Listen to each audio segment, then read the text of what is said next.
नमस्कार, काका व्लॉग्स लगातार आपके बीच में क्रांतिधरा मेरठ से पौराणिक, ऐतिहासिक और धार्मिक महत्व को लेकर रोचक कहानी और तथ्यों को लेकर आपके बीच आता रहा है। आज मैं आपको लेकर आया हूं देश की राजधानी दिल्ली से तकरीबन 50 किलोमीटर दूर क्रांतिधरा मेरठ के परतापुर इलाके में। परतापुर से आप थोड़ी दूर आगे चलेंगे तो यहाँ पर गगोल तीर्थ है, जहाँ पर महर्षि श्री विश्वामित्र जी ने यहाँ पर यज्ञ किया था और तपस्या की थी।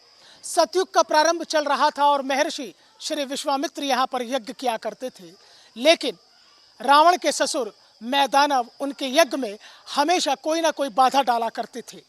इसलिए ये कहा जाता है और पौराणिक इतिहास भी ये कहता है कि यहाँ पर बाल्यावस्था में भगवान श्री राम और लक्ष्मण आए थे और यहाँ पर आने के बाद उन्होंने यज्ञशाला में एक तीर मारा था और उस तीर के मारने से ये जो आप इस वक्त सरोवर देख रहे हैं, इस सरोवर से पानी छूटा था जो पहले यज्ञशाला हुआ करती थी इस पौराणिक काल में।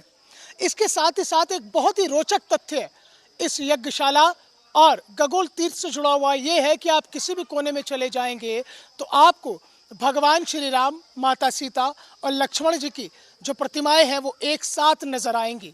लेकिन ये एक अकेला ऐसा तीर्थ स्थान है जहाँ पर माता सीता की प्रतिमा नहीं है, बल्कि भगवान श्री राम और लक्ष्मण की प्रतिमा आपको नजर आएंगी और महर्षि श्री विश्वामित्र जी बीच में बैठे हुए आपको नजर आएंगे, क्योंकि बाल्यावस्था में भगवान श्री राम और लक्ष्मण जी गगोल तीर्थ पहुँचे थे, तो इसलिए जब तक उनका विवाह नहीं हुआ था।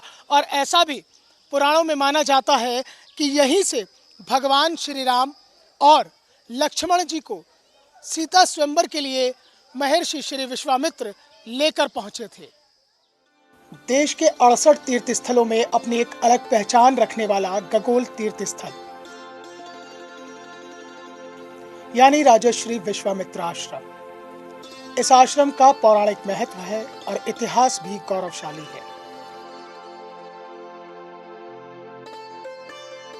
जैसा कि आप जानते हैं कि मेरठ की 1857 की क्रांति की अपनी एक अलग पहचान है।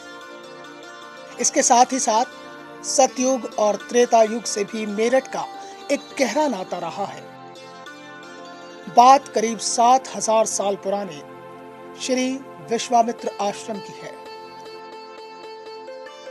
सतयुग में राजश्री विश्वामित्र परतापुर के गगोल गांव में यज्ञ किया करते थे, लेकिन विश्वामित्र परेशान थे क्योंकि रावण के ससुर मैदानव उनके यज्ञ में विघ्न डालते थे। यज्ञ के रक्षार्थ राजा दशरथ से राजा श्री विश्वामित्र प्रभु श्री राम और लक्ष्मण को बाल्यकाल में मांग कर ले आए थे। तब भगवान श्री राम ने अपने तीर से भूगर्भ से जल का स्रोत प्रकट किया, यानी कि किंवदंतियों ने गंगा को प्रकट किया। लंबे समय तक भगवान श्री राम और लक्ष्मण गगोल तीर्थ में रहे, असुरों का संहार किया और फिर यहीं से दोनों भाई राजा श्री विश्वामित्र के साथ सीता स्वयंवर के लिए मिथिला के लिए गए थे। कहानी त्रेता युग की है कि जब महर्षि श्री विश्वामित्र जी यज्ञशाला में यहाँ पर यज्ञ किया करते थे तो उस वक्त बाल्यावस्था में भगवान श्री राम और लक्ष्मण जी का यहाँ पर आगमन हुआ। ये वो जगह है जो आप काका व्लॉग्स पर एक्सक्लूसिव देख रहे हैं। यहाँ पर पौराणिक काल में एक यज्ञशाला हुआ करती थी जहाँ पर महर्षि श्री विश्वामित्र जी यज्ञ किया करते थे और रावण के ससुर मैदानव उस यज्ञ में विघ्न डाला करते थे। तब बाल्यावस्था में भगवान श्री राम और लक्ष्मण जी यहाँ पर त्रेता युग में आए और उन्होंने एक तीर मारा और उस तीर के मारने के बाद में यहाँ पर पानी जारी हो गया और तभी से ये सरोवर है। और इसकी मान्यता ये भी है कि इस सरोवर में नहाने से चर्म रोग दूर हो जाते हैं। जिस तरह से माँ गंगा का जो पानी है वो जिस तरह से निर्मल है और स्वच्छ है, उसे आप किसी भी पात्र में कितने भी समय तक क्यों ना रखिएगा, उसमें कोई कीटाणु नहीं होते हैं।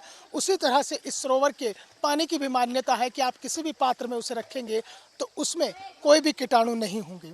यहाँ जो गगोल तीर्थ के महाराज जी हैं और इसकी देखरेख करते हैं वो हमारे साथ मौजूद हैं। महाराज जी इधर देखिएगा और ये बताइएगा इस गगोल तीर्थ की मान्यता क्या है? ये विश्वामित्र तपोभूमि है, जहाँ सप्तऋषियों के साथ विश्वामित्र महाराज जी यहाँ पे सत्ययुग में यज्ञ करते थे, जिनके यज्ञों को विघ्न बाधाएं मेहर अर्थात मंदोदरी का पिता जो रावण का ससुर है मैदाना, उसी के नाम से आज मेरठ है। जो समय समय के अनुसार विश्वामित्र महाराज जी के यज्ञों को भंग कर दिया जाता था। विश्वामित्र महाराज जी बड़े ही क्लेश दुखी होते थे। कुछ ही समय के पश्चात त्रेता युग का प्रारंभ हुआ। त्रेता युग में भगवान परम ब्रह्म श्री राम की जन्म हुआ। विश्वामित्र महाराज जी को पता लगा कि भगवान राम का अवतार हो गया है सत्ययुग में, त्रेता में। तो अयोध्या से विश्वामित्र महाराज जी राजा दशरथ को मांगकर राम और लक्ष्मण को इसी स्थान पे लाए थे। उनके द्वारा दानवों का वध होते हुए यज्ञ को विश्वामित्र महाराज जी का पूर्ण हुआ। जब यज्ञ पूर्ण हो गया, ये विश्वामित्र तीर्थ, जैसे कि हमारे भारत के अंदर 68 तीर्थ है, उन तीर्थों में ये भी एक तीर्थ है जो चारों युग में प्रमाणित है। ये विश्वामित्र तीर्थ है, जिसके द्वारा राम से जल की उत्पत्ति होने के वास्ते इसका नाम ब्रह्म सरोवर भी है, क्योंकि स्वयं परम ब्रह्म राम ने इस जल की उत्पत्ति किए हैं।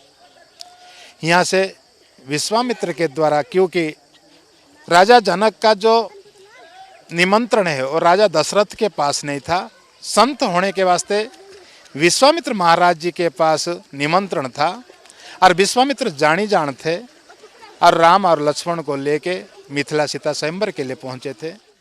देखिए कि ब्रह्म सरोवर यानी कि जिसमें ये कहा जाता है, ये मान्यता है कि अगर आप इस सरोवर में आते हैं और यहाँ पर आकर आप स्नान करते हैं तो कोई भी चर्म रोग क्यों ना हो वो दूर हो जाता है। और सबसे बड़ी बात यह है, बड़ा दुर्लभ है और बहुत अलग है कि भगवान श्री राम और लक्ष्मण जी का ही प्रतिबिंब आपको यहाँ श्री विश्वामित्र तपोस्थली में नजर आएगा। बाकी जगह पर आपको माता सीता, भगवान श्री राम और लक्ष्मण जी का प्रतिबिंब नजर आएगा, क्योंकि यहाँ पर भगवान श्री राम और लक्ष्मण जी का आगमन बाल्यावस्था में हुआ था। और ब्रह्म सरोवर है तो ब्रह्म है, और 68 तीर्थों में ये तपोस्थली भी अपना एक अलग स्थान रखती है। और इसके बारे में ये भी कहा जाता है कि ब्रह्म सरोवर में आप आएंगे, यहाँ स्नान करेंगे तो आपके जितने भी चर्म रोग हैं वो दूर हो जाएंगे। काका ब्लॉग्स पर ये तमाम ऐसी रोचक जानकारियाँ आप तक पहुँचती रहेंगी। माना जाता है कि इस गांव और तीर्थ का नाम गंगा और जल से बनकर गंगलो पड़ा और आम बोलचाल की भाषा में आते आते गंगोल के नाम से प्रसिद्ध हुआ। कहा यह भी जाता है कि गंडक के पानी का प्राकृतिक स्रोत आज भी सरोवर में तब्दील हो चुकी इस यज्ञ वेदी में समाहित है। राजा श्री विश्वामित्र का आश्रम उनके तप की शक्ति की गाथा को आज भी बयां करता है। कहते हैं कि इस कुंड के पानी में नहाने से चर्म रोग दूर हो जाते हैं।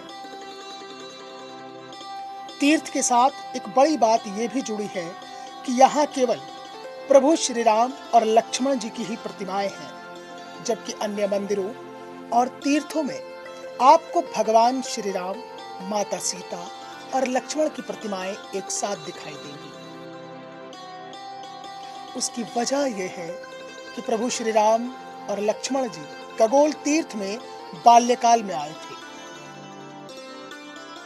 इसके अलावा वर्तमान में शिव परिवार, बालाजी और शेरावाली माता के मंदिर यहाँ पर विद्यमान हैं। पिंडदान करने के लिए भी गगोल तीर्थ को बिहार के कयाजी तीर्थ की तरह माना जाता है, इसलिए लोग दूर दूर से यहाँ पिंडदान करने भी आते हैं। माता सीता के साथ यहाँ पे दोबारा आए नहीं हैं राम। इसमें बाल अवस्था में अविवाहिता के समय पे यहाँ पे आने के वास्ते विश्वामित्र जी और विश्वामित्र महाराज जी के दोनों तरफ राम और लक्ष्मण का ही प्रतिबिंब रखा गया हुआ है, क्योंकि आज भी विश्वामित्र के नाम ही ये जमीन कागजों में भूलेखों में अंकित है। तो काका व्लॉग्स पर आप देख रहे थे कि महर्षि श्री विश्वामित्र जी की तपोस्थली देश की राजधानी दिल्ली से तकरीबन 50 किलोमीटर दूर। आप यहां आइए और इस तपोस्थली में जब आप पहुंचेंगे तो आपको एक अलग ही सुकून नजर आएगा। काका व्लॉग्स पर इसी तरह की तमाम जानकारियां, रोचक तथ्य मेरठ और क्रांतिधरा से हम आप तक पहुंचाते रहेंगे। काका व्लॉग्स के डायरेक्टर संजय वर्मा मेरे साथ हैं। संजय, आपसे कुछ कहना चाहते हैं? हमारे चैनल को लाइक करें, सब्सक्राइब करें और आगे भी हम ऐसी रोचक कहानी आप तक पहुंचाते रहेंगे। तो इसी वादे और इसी उम्मीद और इसी विश्वास के साथ कि हमारे डायरेक्टर संजय वर्मा और मैं आपके बीच में काका व्लॉग्स पर मेरठ क्रांतिधरा से जुड़ी धार्मिक, ऐतिहासिक और पौराणिक चीज़ों को आप तक पहुंचाते रहेंगे। आप अपना स्नेह और प्यार हमारे साथ बनाए रहिएगा। नमस्कार।